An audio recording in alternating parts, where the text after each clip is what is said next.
everyone, it's Jen. Welcome back to my YouTube channel, Yarn Purpose. I'm really excited because today is the first part of my 7-part series on top-down sock knitting.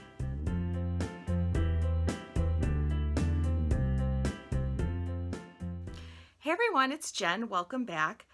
Over the last few months, I've gotten a lot of messages and emails about how to knit socks. And I know that it's just because in my coffee catch-ups, I'm sharing a lot of the socks that I'm knitting. I've shared a few different needles and tools that I've used for my sock knitting. So I get a lot of people that are really curious about knitting socks. And obviously, if you've watched my channel before, you know that I love knitting socks. So I've decided that for the next few weeks, I am going to do just a little mini series on knitting socks. There are so many different ways to knit socks though. So, I'm trying to make this so that, it's a short little series and you get the information you want. But you could have a whole YouTube channel just on all the variations on how to knit socks. So for this particular series though, we are going to focus on knitting our sock from the cuff down. The most common way to knit your sock is either from the cuff down or from the toe up. We're going to focus on cuff down sock knitting for this particular video series. Each week, I'm going to bring you a short video on the next step of knitting our socks. So this week, I'm going to be talking about supplies, but in the subsequent videos, we're going to talk about cast on. I'm going to use the German twisted cast on. I've gone over that on my YouTube channel before, but I will give you a refresher. Then we're going to do the ribbing and leg of the sock. Then we're going to get to what I think is the best part of the sock, which is the heel. For this particular video, we're going to do the German short row heel.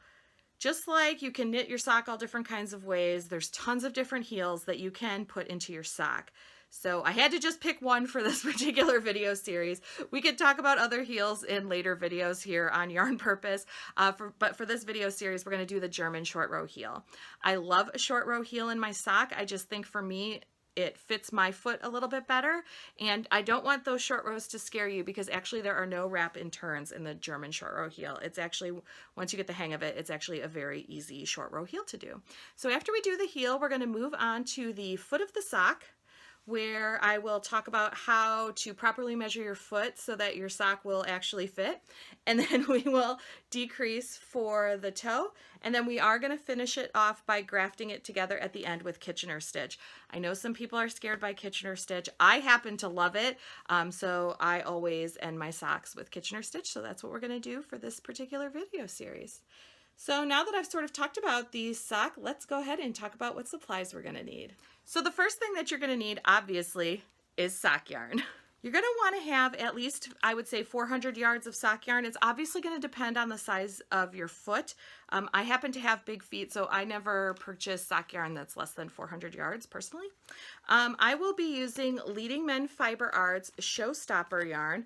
This is 463 yards of 100, and it's 100 grams, so I have plenty of yarn here.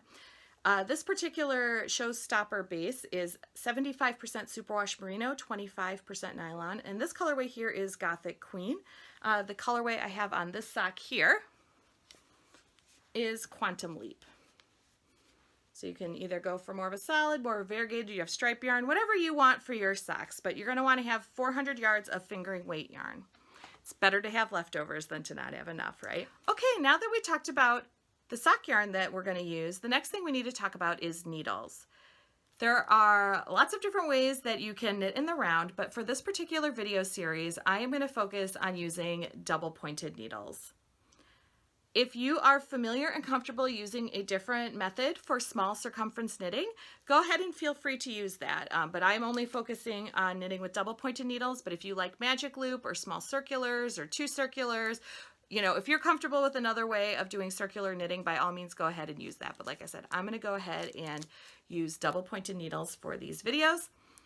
We want to get a pretty tight gauge on our socks. We want a gauge of 8 stitches per inch. It's important to have a tighter gauge on your sock in order, just in order for it to have sort of a snug fit. And when your stitches are too loose on your sock, they have a tendency to form holes more easily. Like you can wear a hole in your sock more easily when you have a looser gauge. So we're shooting for a gauge of 8 stitches per inch, and for that I'm going to go ahead and use a US size 1 double pointed needles.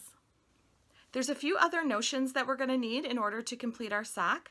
The first thing is a tapestry needle. I just have a straight tapestry needle here. If you like a bent tip one, you can by all means use that. We're going to use the tapestry needle to weave in our ends, as well as graft together that toe with Kitchener stitch. And then the last thing we're going to need is 3 stitch markers. What I have here are 3 removable stitch markers. These are just the plastic ones that you can find at any big box craft store or your local yarn store. We're going to use one of them for keeping our place for where the beginning of our round is. For that particular one, I do think it is important that you have a removable stitch marker, because I actually like to hook the stitch marker into my fabric, so it needs to be sort of that safety pin style in order to do that. The other 2 stitch markers we are going to use just to sort of keep our place on our German short row heel. So you do not necessarily need to have removable stitch markers. If you have the circular, just the rings, or you have a decorative stitch marker, you can go ahead and use those. But I'm just going to go ahead and use 2 more removable stitch markers for my German short row heel.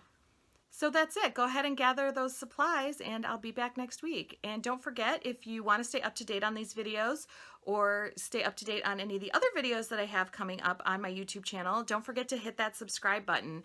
If you like, you can turn on notifications to be notified whenever I upload a new video. So I'm really excited about our top-down sock knitting adventure, and I will be back next week for casting on. Have a good week, everyone. Bye.